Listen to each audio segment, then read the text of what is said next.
Lass uns anfangen mit Gebet. Vater, wir danken dir, dass wir können heute hier zusammenkommen, dass wir können Lieder singen, in dein Wort schauen. Vater, ich bete auch für die, die zu Hause sind, weil sie erkannt sind. Bitte segne die und gib ihnen auch Gesundheit. Ich bitte in Jesus' Namen. Amen. Zuerst singen wir 146 in der Nacht von Bethlehem.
Mehr neu ist, 141. In unserem Buch es gibt 8 Strophen. Wir werden nur die ersten 4 singen. Ja.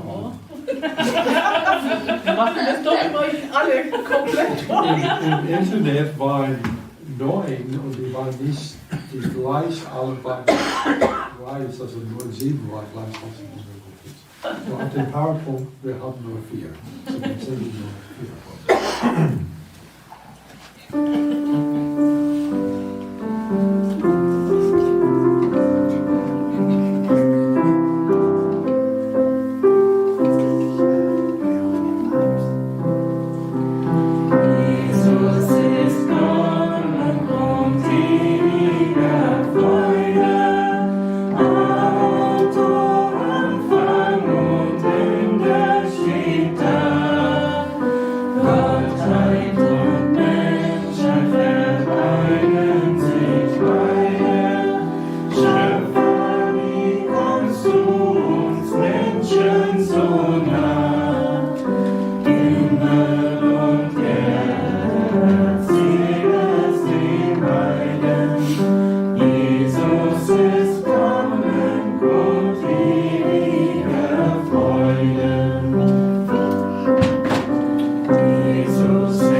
Gott sein, du kannst es nicht verstehen.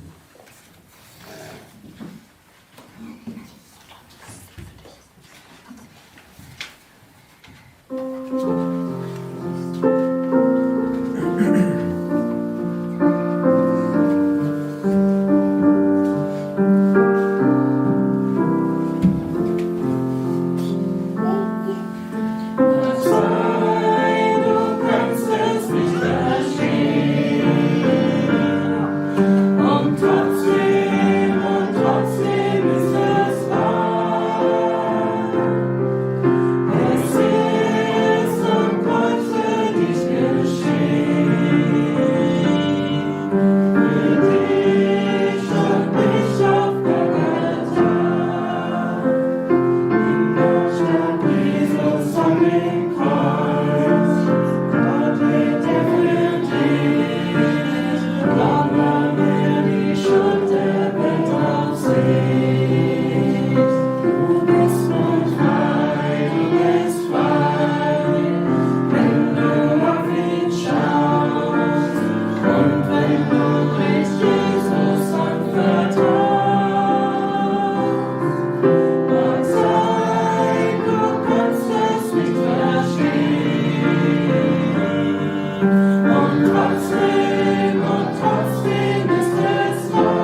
Und trotzdem ist es wahr.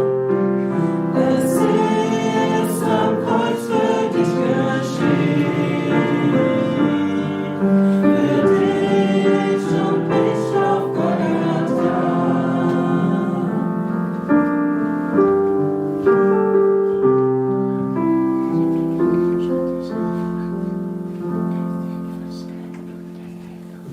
Ankündigung, also es geht immer am Sonntagmorgen, also vor also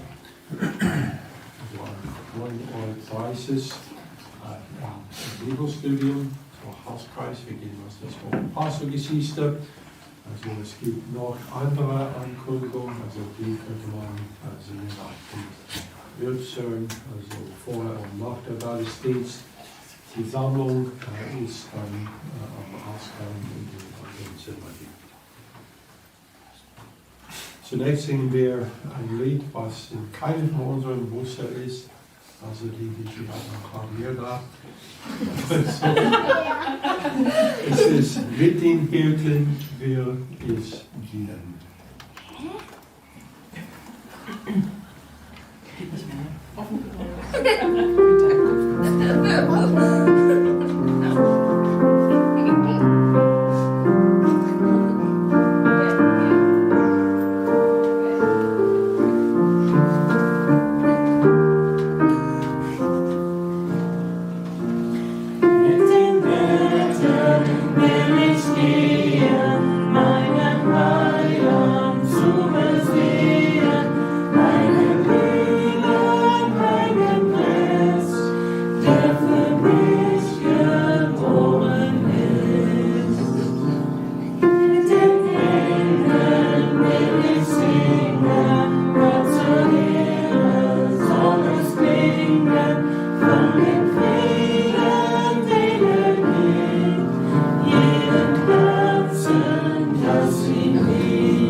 Zunächst 152 in dem neuen Buch ist der an deiner Krippe hier. 152. Deiner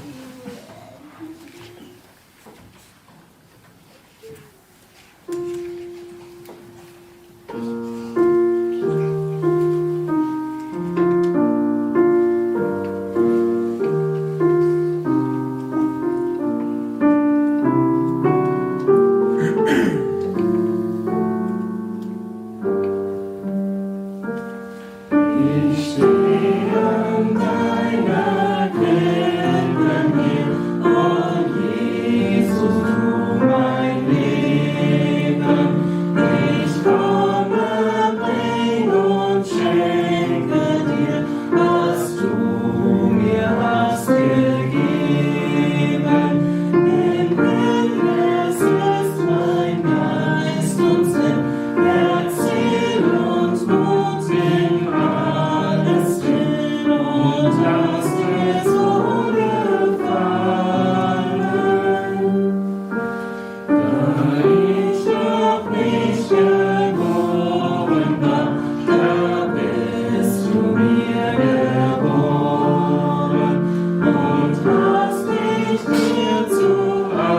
gebracht.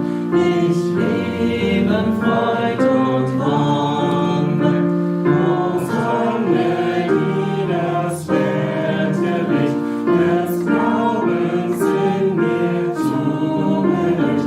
Wie schön sind deine Strahlen. Ich sehe dich mit Freuden an und kann mich nicht erziehen. Und weil ich nun nichts weiter kann, bleib ich am Beten stehen. Oh, das mein Sinn, mein Ab und Her, und meine Seele ein weites Meer, dass ich dich möchte fassen.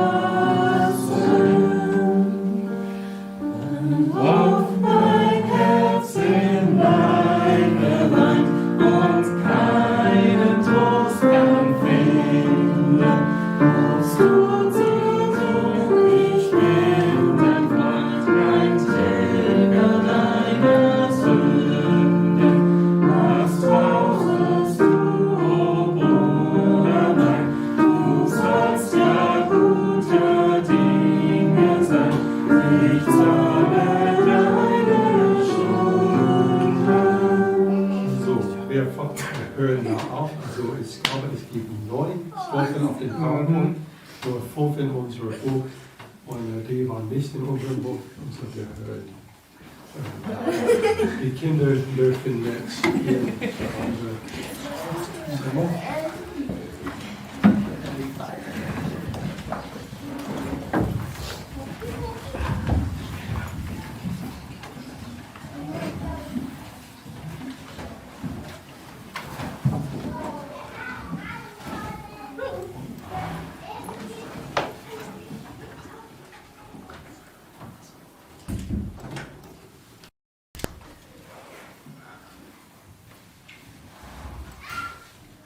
Matthäus 24. Matthäus 24. Wir werden auch ziemlich viele Versen heute packen aus Daniel 9. Matthäus 24. Wir fangen an mit Vers 15.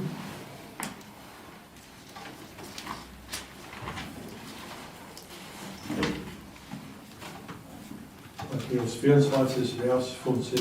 Wenn ihr nun den Gräuel der Verwüstung, von dem durch den Propheten Daniel geredet wurde, an heilige Städte stehen sieht, wer es liest, der achte darauf. Dann fliehe auf die Berge, wer in Judäa ist, wer auf dem Dach ist, der steige nicht hinab, um etwas aus seinem Haus zu holen. Und wer auf dem Feld ist, der kehre nicht zurück, um seine Kleider zu holen. Wer aber den Schwangeren und den Stillenden in jenen Tagen bittet aber, dass eure Flut nicht im Winter noch am Sabbat geschieht, denn dann wird eine große Drangsal sein, wie vom Anfang der Welt an bis jetzt keine gewesen ist und auch keine mehr kommen wird. Und wenn jene Tage nicht verkürzt wurden, so würde kein Fleisch gerettet werden. Aber um der Auserwählten willen sollen jene Tage verkürzt werden.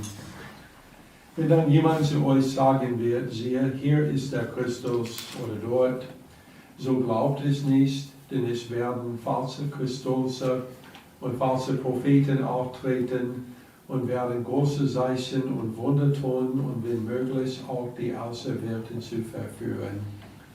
Siehe, ich habe es euch vorher gesagt. Lass uns beten.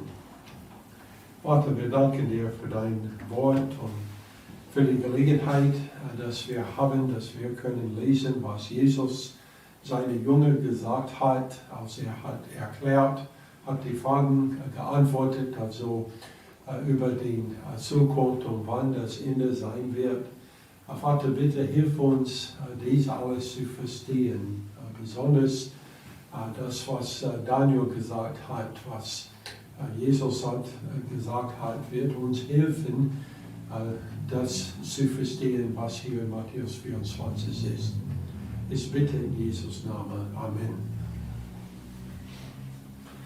Wir haben interessanterweise, so letzte Woche, wir waren in 3. Mose, also nicht in Matthäus, und in Verbindung mit was wir gehabt haben in 3.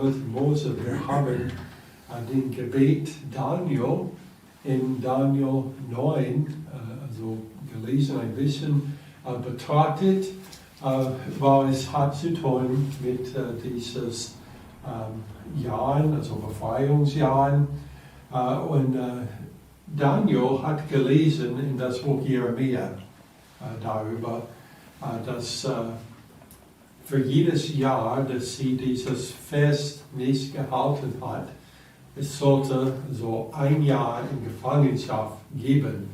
Und so die waren 70 Jahre in Gefangenschaft und dann Daniel hat das, was Jeremia geschrieben hat, gelesen und er hat dann angefangen zu beten. Und er hat gebetet, also wir haben das ganze Gebet letzte Woche gelesen. Wir kommen nun zum Daniel 9 und Vers 20 und es steht, während ich noch redete und betete und meine Sünde und die Sünde meines Volkes Israel bekannte und meine Bitte für den heiligen Berg meines Gottes vor den Herrn, meinen Gott, brachte, ja, während ich noch redete und betete, rührte mich der Mann Gabriel an, den ich anfangs im Gesicht gesehen hatte, als ich völlig erschöpft war, um die Zeit des Abendopfers. Und er unterwies mich und redete mit mir und sprach, Daniel, jetzt bin ich ausgegangen, um das Verständnis zu lernen. Als du anfingst zu beten, erging das Wort und ich bin gekommen, es dir zu verkünden, denn du bist ein vielgeliebter Mann. So achte nun auf das Wort und verstehe das Gesicht. Also was wir haben hier, ist ein einzigartigen Einblick also in den Himmel. Was passiert, wenn wir beten, also wie Daniel gebetet hat.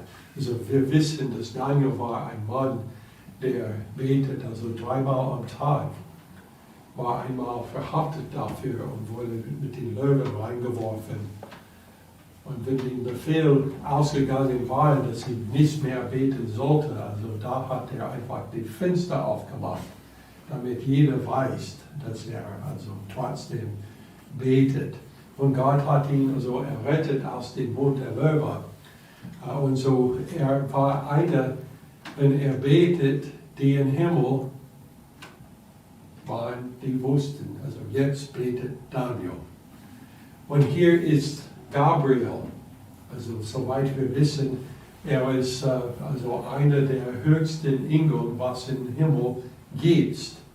Und als Daniel fängt an zu beten, Gott schaut auf Gabriel und sagt, also los, so geh zu Daniel, also Daniel möchte mehr wissen über diese Sache. Geh einfach dahin und hilf ihm. So, er war zu Daniel gekommen und er sagte so, als du angefangen hast zu beten, ich war also auf dem Weg hierher. Und Gott hat also mir befohlen, also dich zu helfen, denn Gott liebt dich sehr. Wir werden nicht heute dahin kommen, aber später in das Buch Daniel hat auch gebetet und da waren dann eine 3 Wochen Pause, vor jemand zu ihm gekommen war. Und dann, also wir glauben, es war der Engel des Herrn, also Jesus Christus selbst. Und er ist zu Daniel gekommen und er hat gesagt, also es war also gefahren, also vor 3 Wochen. Aber also der Fürsten von Persien hat mich geändert. Also irgendwie Satan wollte nicht, dass er zu Daniel kommt. Und er hat dann gesagt, dass Michael, also einer von den anderen, den höchsten Engeln, vielleicht der am höchsten, war zu ihm gekommen und hat ihm geholfen, damit er könnte dann kommen und mit Daniel reden. Also wir haben einen interessanten Einblick hier, dass Gott hat eine sehr enge Beziehung mit Daniel. Und so ich stelle die Frage, also was passiert, wenn wir beten im Himmel? Also sagt Gott zu irgendwelchen Engeln, also geh hin und hilf die. Wenn nicht, dann vielleicht wir sollen unsere Beten also ändern, damit wir sind mehr Englisch wie Daniel. Sodass wenn wir beten, dann alle im Himmel dann sagen, okay, bin ich jetzt dran, also soll ich gehen, darf ich dieses Mal dahin gehen und ihm helfen. So, nachdem der Engel diese Worte gesagt hat, hat er weiter mit Daniel geredet und er hat ihm den Schlüssel zum Verständnis von Matthäus 24 gegeben.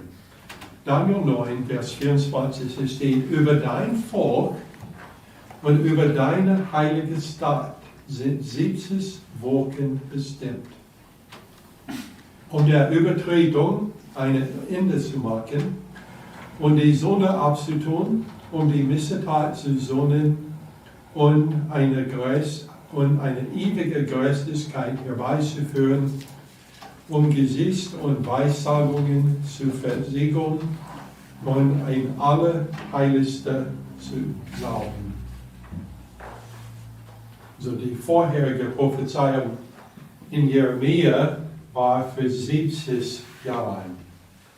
Nun aber hat Daniel eine neue Prophezeiung bekommen und es war nicht für 70 Jahre, sondern für 70 Jahre Wolken. Also es steht 70 Wolken, aber wir wissen, dass in diesem Fall, es war nicht gemeint, so 7 Wolken von Tagen, sondern 7 Wolken von Jahren. Also eigentlich auf Hebräisch, es steht einfach also 7 von etwas. So es ist nicht deutlich gesagt, also was es ist, aber es könnte also mehrere Möglichkeiten geben. Ja, ist der eine, der also passt in diesem Fall.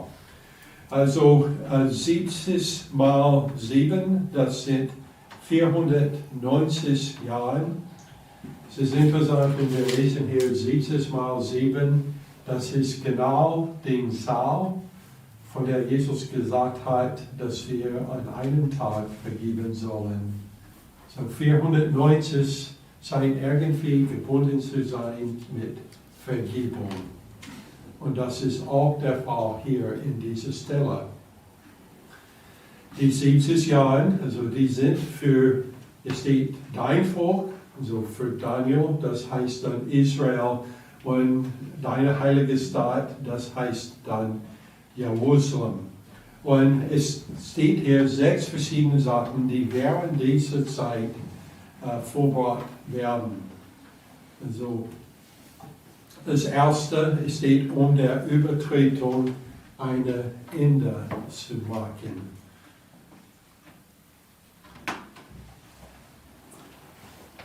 Wenn wir lesen das, also wir sehen 3 verschiedene Wörter für Sünde wird benutzt hier. Also um der Übertretung ein Ende zu machen.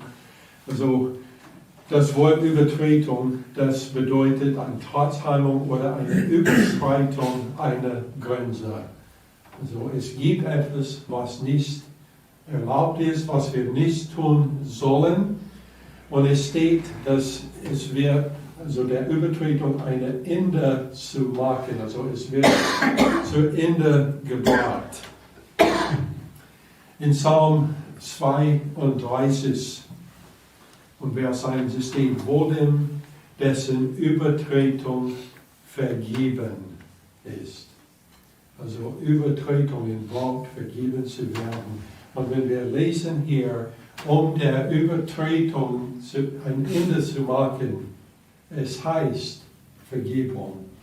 Das ist, was hier gemeint ist in dieser Stelle. Und dann das Zweite, die Sünden abzutun. Das Wort, was übersetzt Sünde ist, bedeutet das Verfehlen eines Ziels. Und in Psalm 33 und Vers 1 noch steht, wo denn dessen Übertretung vergeben, steht dann, dessen Sünde zugedeckt ist. Und das Wort Sünde ist dasselbe Wort, was wir hier haben. Also Sünde muss zugedeckt werden, also vor Gottes Augen verborgen sein. Und es steht hier, die Sünden abzutun, dass Gott die nicht mehr sieht. Und dann das dritte Wort ist dann hier übersetzt Missetat, so die Missetat zu sühnen. Das Wort Missetat ist auch ein Wort für Sünde. Es bedeutet, was aus seinem richtigen Verlauf herausgekommen ist. Also Gott hat einen Plan und er hat gesagt, das sollst du tun. Und irgendwie ist es also schief gegangen.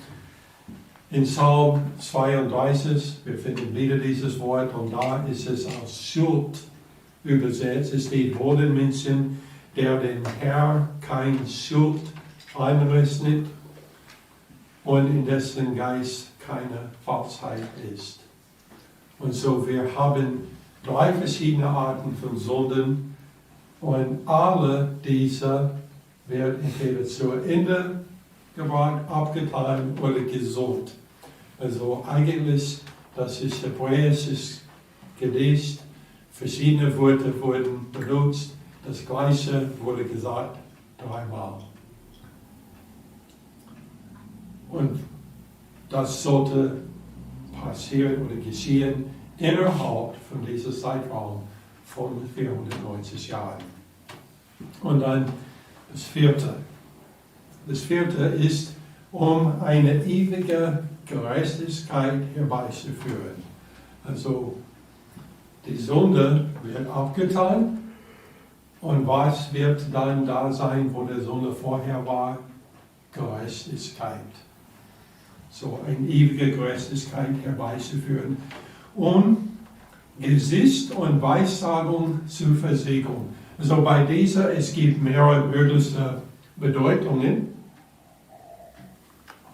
Eine mögliche wäre, dass das Bibel wurde also während dieser Zeit zu Ende geschrieben.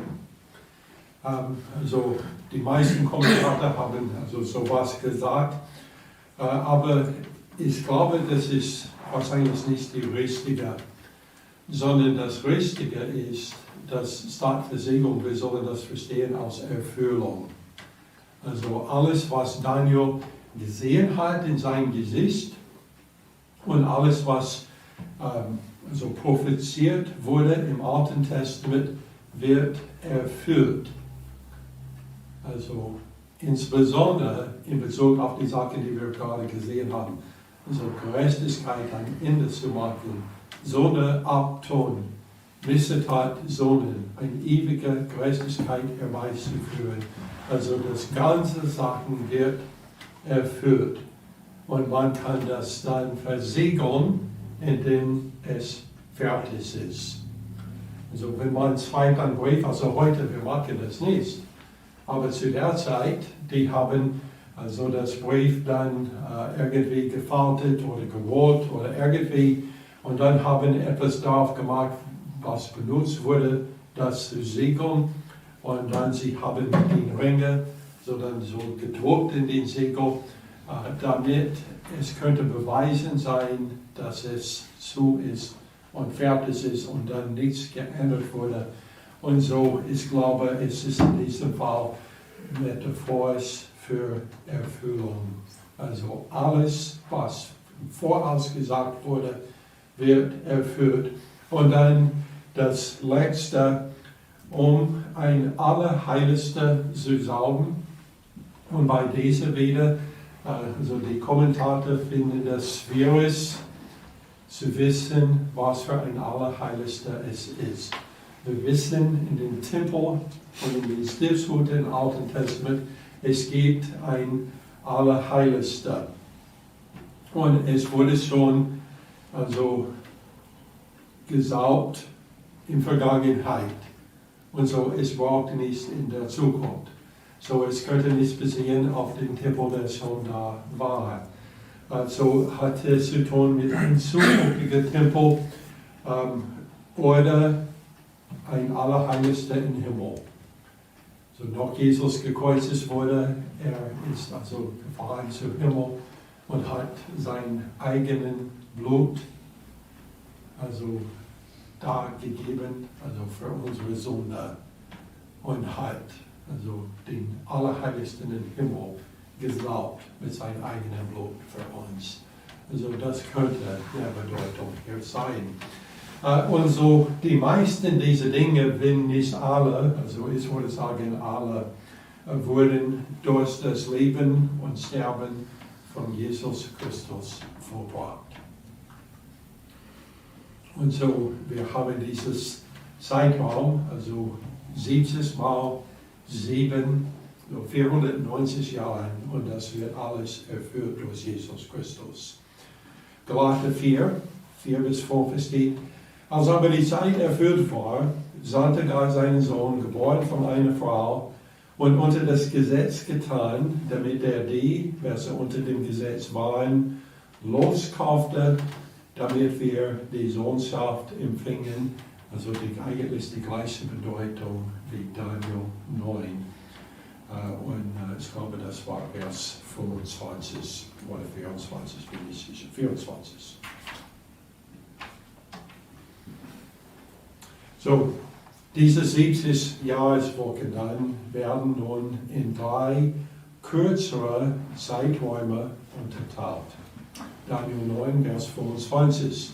So wisse und verstehe, also es ist Gabriel, der redet mit David. Also der gleiche Enkel, der später mit Maria redet. Also der gleiche.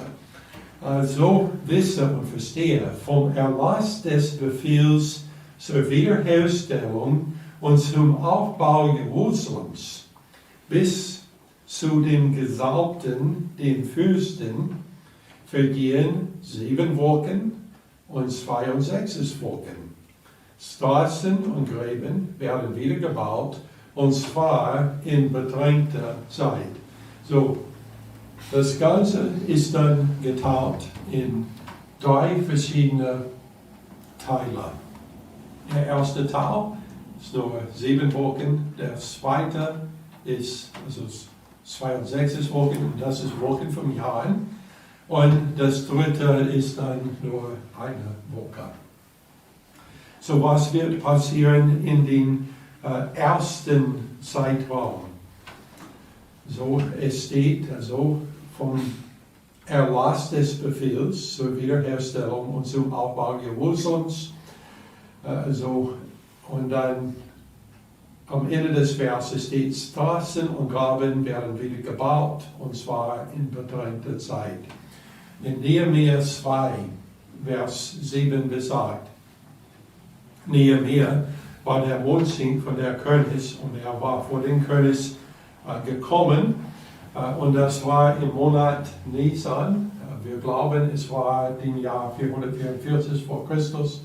Es könnte 445 sein, aber also wir haben also ziemlich gute Informationen, denn es steht auch in welchem Jahr der König von Persien es war, also vom Sagen außerhalb der Bibel. Wir können beweisen, dass es musste einer oder der andere von diesen Jahren in den Monat Nisan. Und so Daniel oder Nehemia war zu dem König gegangen, und er hat gemerkt, dass er so unglücklich war, und er hat ihn gefragt, was war los, und er hat gesagt, also wie kann ich glücklich sein, wenn meine Heimat Jerusalem ist in Ruine. Also zu dieser Zeit den Befehl wurde schon also vor fast 100 Jahren gegeben, den Tempel wieder aufzubauen. Und man kann davon lesen in das Buch Ezra.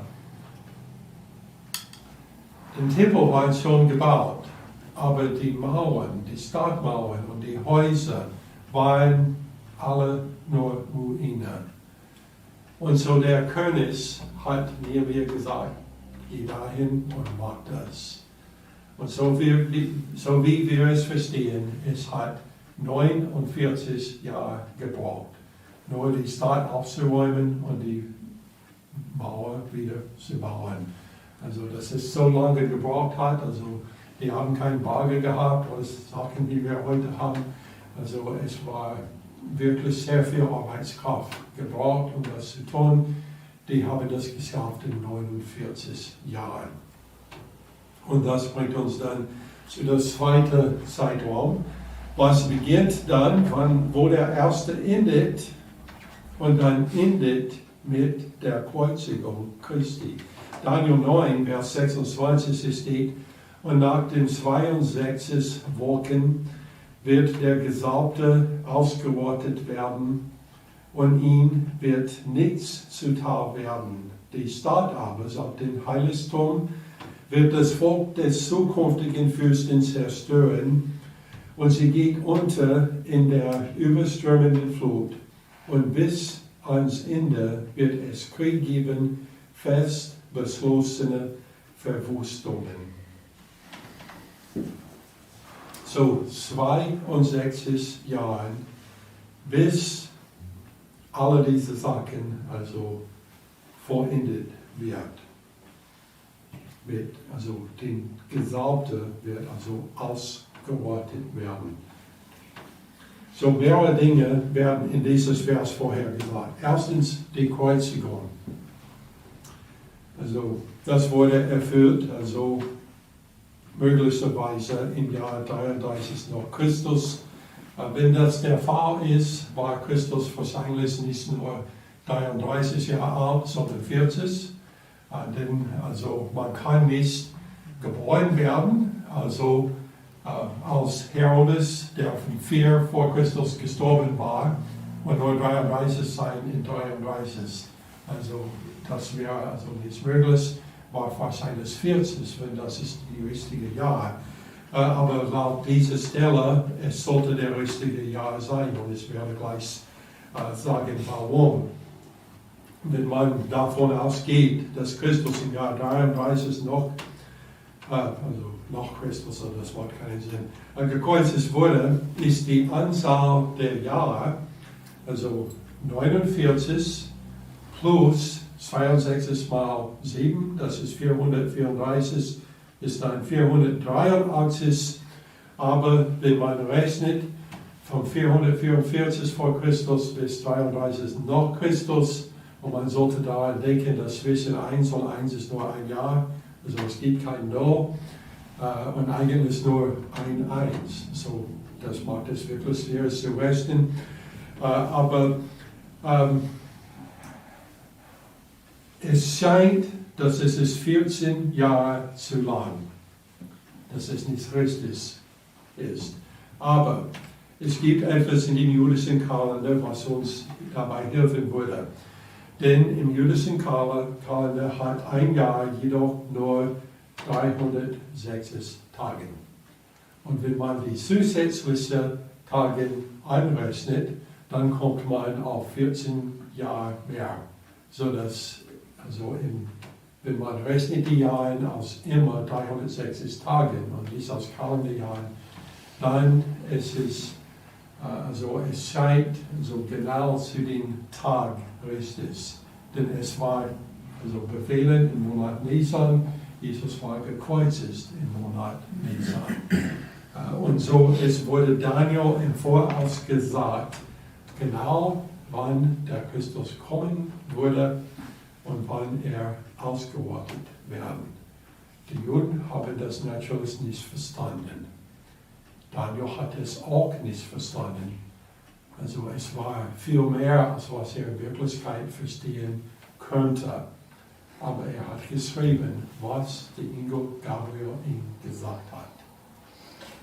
Und es war dann deutlich, also wörtlich erfüllt. Das Zweitens, was er vorausgesagt hat, war die Zerstörung Jerusalems durch die Römer, und das wurde erfüllt im Jahr 70 nach Christus. So, es steht, und ihm wird es nicht zuteil werden. Die Stadt aber sagt den Heiligtum, wird das Volk des zukünftigen Fürsten zerstören. Also den Volk des zukünftigen Fürsten.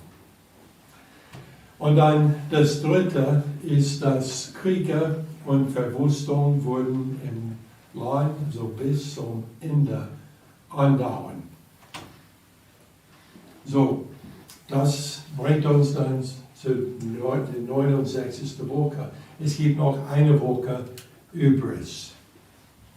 Zwischen dem Ende der 69. Woche und der 70. Woche aber liegt ein erheblicher Zeitraum. Und das ist bekannt als die Zeiten der Heiden. Wir haben es schon gesehen in einer anderen Woche, wo Jesus hat etwas gesagt über die Zeiten der Heiden. Und es ist so wie eine Pause oder eine Satzklammer, also zwischen der 69. Woche und der 70. Woche. Also wir sollen daran erinnern, Gabriel hat Daniel gesagt, 70 Wochen sind bestimmt für dein Volk und für dein heiliges Staat. Also Israel, das heißt, hat noch eine Woche. 69 Wochen sind schon vorbei, aber bevor sie bekommen ihre letzte Woche, es gibt eine Zeit, während es ist der Zeit der Heiden. Und das heißt, wir sind dran. Also Christus war nicht nur für die Juden gekommen, er war auch für uns gekommen. Und in dieser Pause, also da ist die Zeit, wo wir können zu Jesus Christus kommen, ihn annehmen und errettet werden. So, jetzt Daniel 9 und Vers 27, er wird jetzt reden über die 70. Woche. Also ich sollte erklären, Daniel selbst könnte diese Pause nicht sehen. Es ist wie wenn jemand schaut, also wenn man geht zu den Alpen und man schaut und man sieht viele Gebirge und man sieht zwei, aber man merkt nicht, dass es ist zwei, denn eine ist hinter den anderen und man merkt nicht, dass es gibt einen großen Tal dazwischen. Also das war Daniels Sichtpunkt. So, wenn er schaut auf die Zukunft, er könnte nur die Gipfel sehen. Er könnte nichts anderes, was dazwischen war. Und so, Daniel 9, Vers 27 steht, und er wird mit den vielen einen festen Bund schließen, eine Woche lang. Also das ist das 70. Woche. Und in der Mitte der Woche wird der Schlacht- und Speiseopfer aufgelassen. Und neben den Flügel werden Gräuel der Verwüstung aufgestellt. Und zwar bis die fest beschlossene Vernichtung sich über den Verwüster ergießt. Es ist wichtig zu wissen, in diesem Vers hier, auf wen sich das Pronomen er bezieht. So, es steht, und er wird mit den vielen einen festen Bund schließen. So viele, also Liberalen, versuchen zu sagen, dass er bezieht sich auf Jesus Christus. Aber also in dem normalen grammatischen Sinn, der er sollte sich beziehen auf das letzte davor erwähnt. Also man würde nicht reden über eine und dann wechseln und reden über eine andere und dann sagen er und sich beziehen auf der erste. Es wurde also bezogen auf das letzte. Und das heißt, dass es bezieht sich auf den Fürsten, den zukünftigen Fürsten, der kommen sollte in den letzten Vers. Und das heißt, es bezieht sich auf der Antichrist. Er ist derjenige, dessen Volk Jerusalem im Jahr 70 nach Christus zerstört hat. Also er war nicht selbst erschienen in 70 nach Christus. Es war sein Volk. Also Das ist der dieses Bund machen würde. Also der Antichrist ist dann für mehrere Ereignisse verantwortlich, laut diesem Vers. Erstens, er wird mit den vielen einen festen Bund schließen, eine Woche lang. Also der Antichrist wird auftauchen, irgendwann wird ein Bund schließen für 7 Jahre. Dann zweitens, in Mitte der Woche wird er Schlacht- und Speisopfer aufhören lassen. Und dann das dritte ist, in Mitte der Woche wird er neben den Flügel, also das heißt im Tempel, in dem alles Heiligste ist, wo die Flügel waren, den Gräuel der Verwüstung aufstellen. So, Jesus sagt in Matthäus 24 und Vers 15, wenn ihr nun den Gräuel der Verwüstung, von dem durch den Propheten Daniel geredet wurde, an heiliger Stätte stehen seht, wer es liest, der achte darauf. So, Jesus hat gesagt, wenn ihr das seht, wann wird es da sein? Laut Daniel, es wird da sein erst in Mitte der 70. Woche. Und es wird dann da stehen, also neben dem Flügel, wenn ihr das seht, Vers 16, dann fliehe auf die Berge, wer in Judäa ist, wer auf dem Berg ist, der steige nicht hinab, um etwas aus seinem Haus zu holen, und wer auf dem Feld ist, der kehre nicht zurück, um seine Kleider zu holen. Also wann soll dies dann geschehen? Also wann ist diese 70. Woche? So, wir wissen erstens, dass es kann nicht vor der Kreuzigung sein, da Jesus von einem zukünftigen Ereignis spricht. So, es gibt also Leute, die versuchen, das zu erklären und sagen, dass das war geschehen ein paar 100 Jahre vor Christus, wenn der Grieche war in den Tempel reingegangen und hat ein Schwein geopfert auf den Altar. Und die meinen, dass das ist die Erfüllung von das. Aber Jesus redet über eine zukünftige Erfüllung. So, es kann nicht in der Vergangenheit sein. Zweitens, zu der Zeit, als Paulus den 2. Thessalonicher Brief geschrieben hat, war dies noch nicht geschehen. 2. Thessalonicher 2 und Vers 3 und 4, es steht, lasst euch von niemandem in irgendeiner Weise verführen. Denn es muss unbedingt zuerst der Abfall kommen und der Mensch der Sünde geoffenbart werden, der Sohn des Verderbens, der sich widersetzt und sich über alles erhebt, was Gott oder Gegenstand der Verehrung heißt, so dass er in den Tempel Gottes setzt als ein Gott und sich selbst für Gott ausgibt. Also Paulus sagt, der Gräuel der Verwüstung war noch nicht da zu seiner Zeit. Und da es noch nicht da war, das bedeutet, dass der Wiederkunft des Herrn war noch nicht geschehen.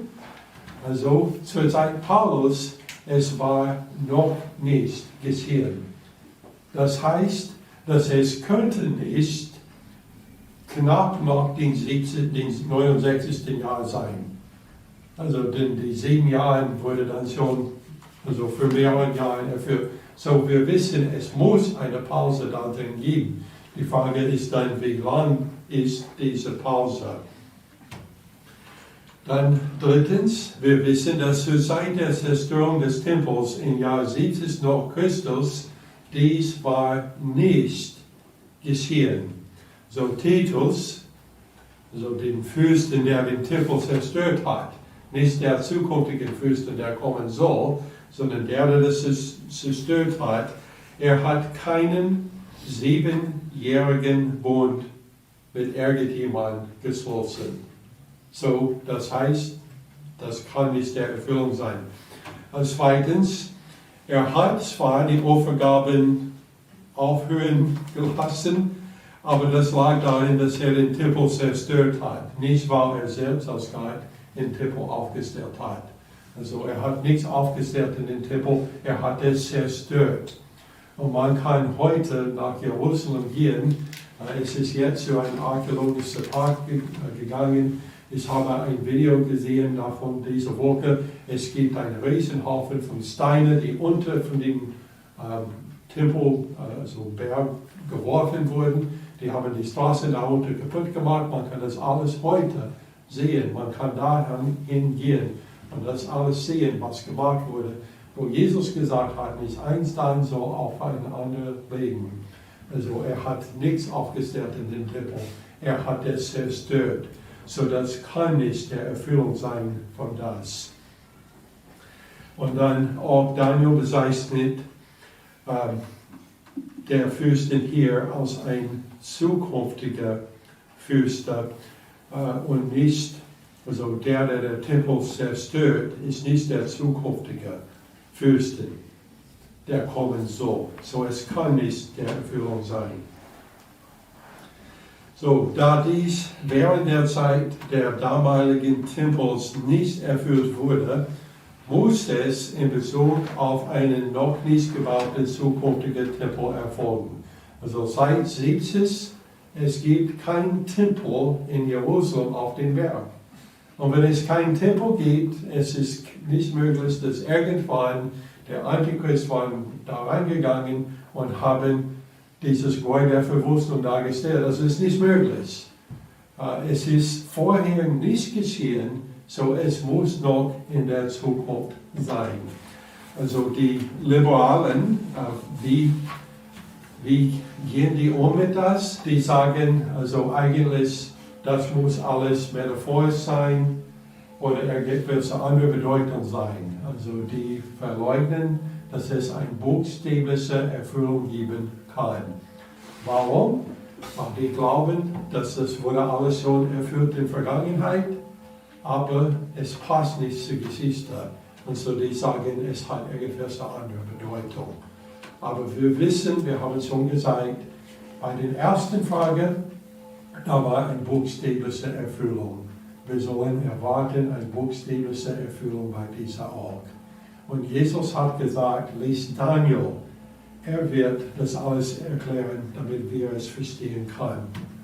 In Offenbarung 11, 1 bis 2, wir werden die Zeit nicht nehmen, das zu lesen, aber Johannes wurde gesagt, er sollte eine Messrute nehmen und den Tempel messen. Und wo ist dieses Tempel? In Jerusalem auf dem Heiligen Berg. Also in der Zukunft, es wird ein Tempel da wieder gebaut. Wird es da genau, wo die islamische Sache jetzt ist oder daneben, also das wissen wir nicht. Aber auf jeden Fall, es wird gebaut und Johannes wurde gesagt, er sollte das messen. Vers 19 und 20 lesen sehr ähnlich mit was wir gesehen haben in Lukas, was geht um der Zeit, wann der Tempel zerstört wurde. Also wir aber den Schwangeren und den Stillenden in ihren Tagen bittet aber, dass eure Flut nicht im Winter noch am Sabbat geschieht. Offensichtlich hat Jesus das gesagt, also zweimal. Einmal in Bezug auf die Zerstörung Jerusalems und einmal auf dieses Drangsal, der noch in der Zukunft ist. So die Gebote an die Juden, was sie tun sollen, sind eigentlich im Grunde derselbe, die sie getan haben im Jahr 67 nach Christus, also 2 Jahre vor der Zerstörung, als sie gesehen hat, dass die Stadt belagert wurde. Aber es gibt einen großen Unterschied. Bei den einen, Jesus hat gesagt, wenn ihr seht, die Stadt belagert, dann fliehe. Jetzt er sagt, wenn ihr seht den Gräuel der Verwüstung da stehen, fliehe. 2 verschiedene Ereignisse, wir sollen die nicht verwechseln. Vers 21. Denn dann wird ein großer Drangsal sein, wie vom Anfang der Welt an bis jetzt keine gewesen ist und auch keine mehr kommen wird. Und Jesus nun zitiert wieder Daniel. Jetzt aber ist Daniel 12. Daniel 12, 1. Zu jener Zeit wird sich der große Fürst Michael erheben, der für die Kinder deines Volkes einsteht. Denn es wird eine Zeit der Drangsal sein, wie es noch keine gab, seitdem es Völker gibt bis zu dieser Zeit. Aber zu jener Zeit wird dein Volk gerettet werden, jeder, der sich in dem Buch eingeschrieben findet. Also Daniel redet über eine zukünftige Zeit der Drangsal und Jesus hat gesagt, dass es wird dann passieren. Also noch der Gräuel der Verwüstung steht, dann wird diese große Zeit der Drangsal, also der letzte 3,5 Jahre der 7 Jahre, wir nennen die ganze 7 Jahre der Drangsal, der letzte 3,5, der große Drangsal, weil das ist, was Jesus das genannt hat. Und es wird der am schlimmsten Zeit, was es je gegeben hat oder auch in der Zukunft geben wird. Das heißt auch schlimmer als die Sintflut.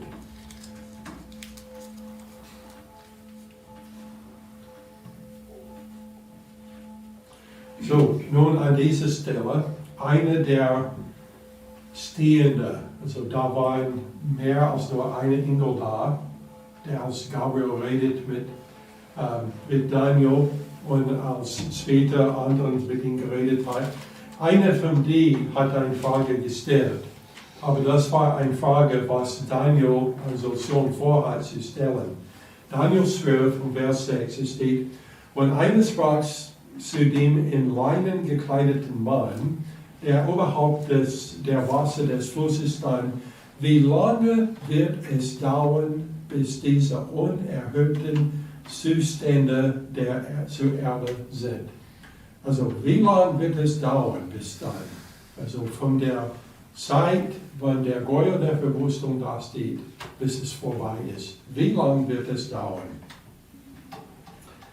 Steht dann, da hörte ich den in Leinen gekleideten Mann, der oberhalb des Wassers des Flusses war, wie er seine Rechte und seine Linke zum Himmel erhob und bei dem Schwur, der ewig lebt, eine Zeit, 2 Zeiten und eine halbe Zeit. Und wenn die Zerschmetterung der Kraft des heiligen Volkes vollendet ist, so wird das alles zu Ende gehen. Und Daniel hat es gehört und er hat gesagt, ich verstehe das nicht. Was meinst du? Eine Zeit und 2 Zeit und eine halbe Zeit. Also wir wissen, weil wir haben schon das ganze Bibel gelesen, wir wissen, dass das bedeutet 3,5 Jahre. Also eine Zeit ist ein Jahr, 2 Zeiten ist 2 Jahre, eine halbe Zeit ist ein halbes Jahr. Aber Daniel hat das nicht verstanden. Und so in Vers 8, er sagt, das hörte ich, verstand es aber nicht. Darum fragte ich, mein Herr, was wird das Ende für diese Dinge sein? Er sprach, geh hin, Daniel, denn diese Worte sollen verschlossen und versiegelt bleiben bis zur Zeit des Endes. Viele sollen gesichtet, gereinigt und geläutert werden, und die Gottlosen werden gottlos bleiben, und kein Gottloser wird es verstehen, aber die Verständigen werden es verstehen. Und von der Zeit an, da das beständige Opfer beseitigt und der Gräuel der Verwüstung aufgestellt wird, sind es 1290 Tage. Also deutlicher als das kann es nicht sein. Also genau wie viele Tage. Also nicht Monate, nicht Jahre oder Zeiten, sondern Tage. Also deutlich 1290 Tagen. Nun kommen wir wieder zu Matthäus in Vers 22. Also die Anzahl der Tage ist schon fest und Jesus sagt, und wenn jene Tage nicht verkürzt wurde, so würde kein Fleisch gerettet werden, aber um der Auserwählten willen sollen jene Tage verkürzt werden.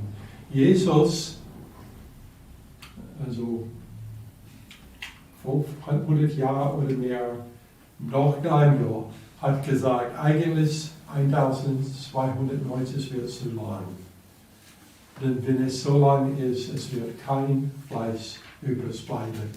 Also Jesus hat gesagt, die Tage werden verkürzt. Also viele vermuten, was das bedeutet. Also manche sagen, dass heute, also Tage sind kürzer als vorher. Aber in Wirklichkeit, die sind nichts anderes. Also jetzt ist es Dezember, die Tage sind kürzer. Aber in Wirklichkeit, also durchschnittlich, die sind gleich wie immer. Also es ist die Zahl der Tage, der verringert wird. So die ursprüngliche Zeitspanne betrug 3,5 Jahre. Die Zeit zwischen den Passa, an dem sich der Antichrist sogar erklärt, bis zu dem Tag der Versöhnung, an dem das Gericht beginnen wird. Also die Juden haben seit langem geglaubt, dass das letzte Gericht wird geschehen am Tag der Versöhnung in den 6000 Jahren der Erde. Wenn man zurückrechnet, man kommt dann auf den Pass 3,5 Jahre genau davor.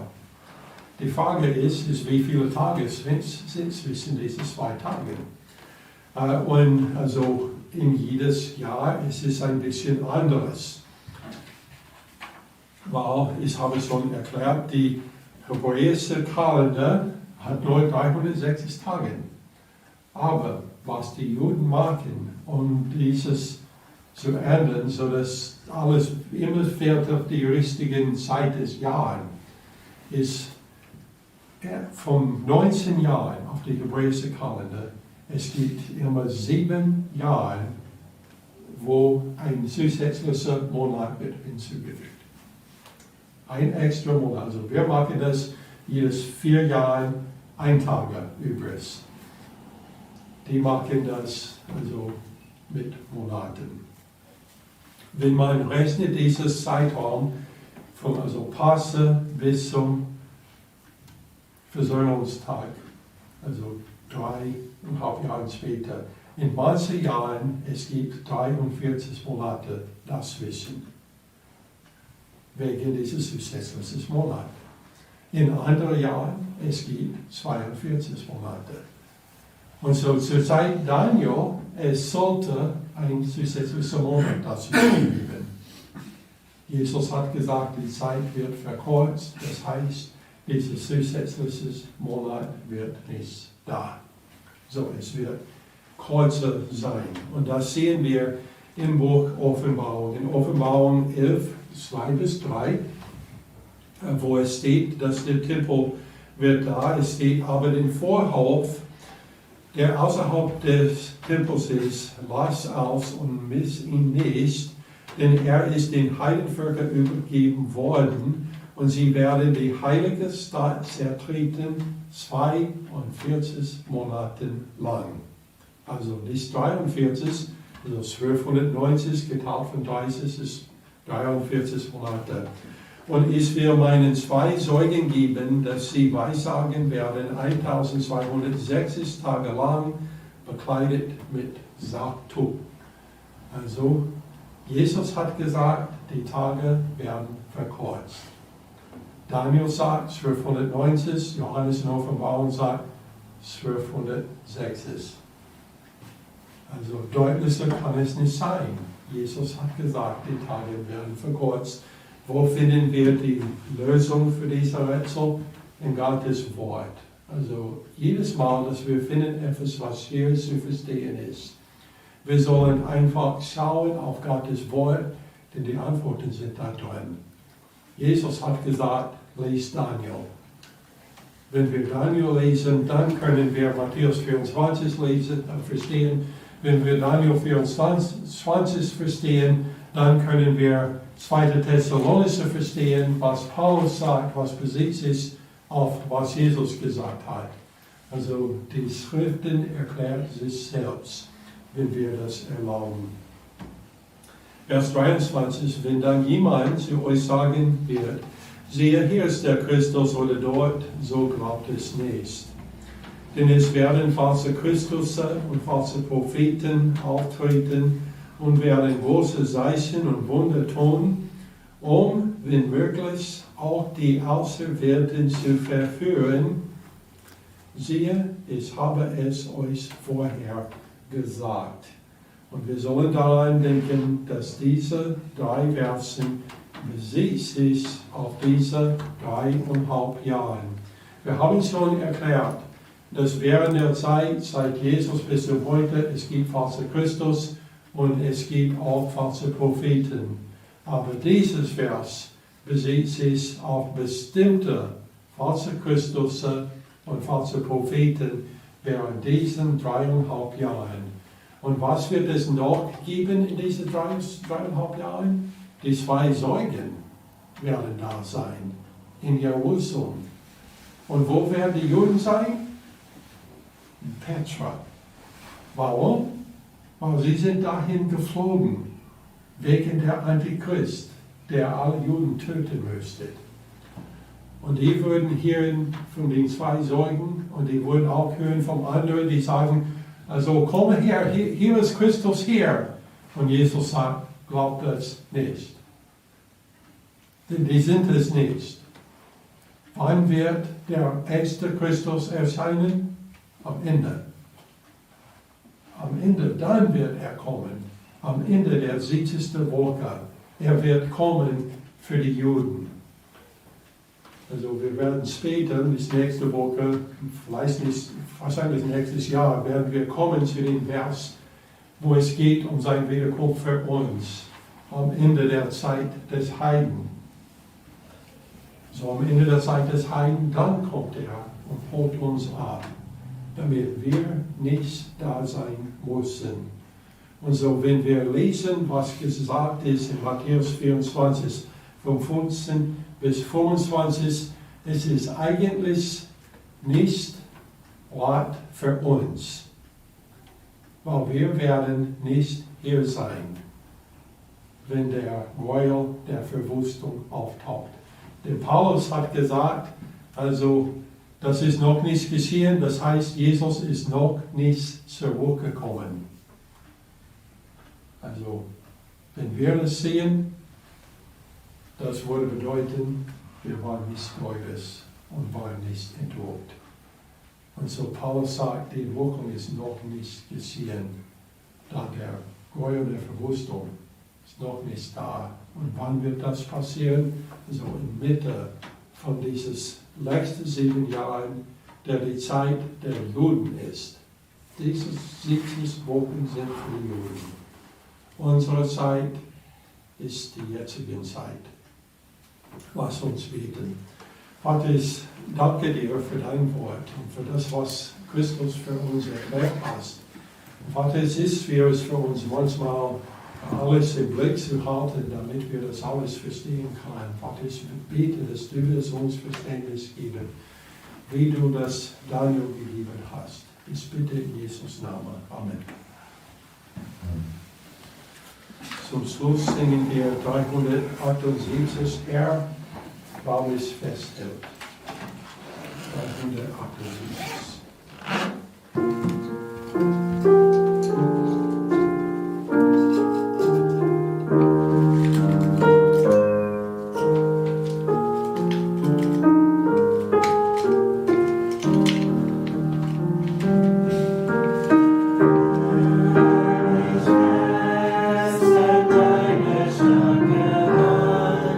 Vertraue ich dir, weil du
für deine Liebe. Bitte segne uns und gib uns Gelegenheit, diese Vokabeln zu erzählen von Jesus Christus. Ich bitte in Jesus Namen. Amen.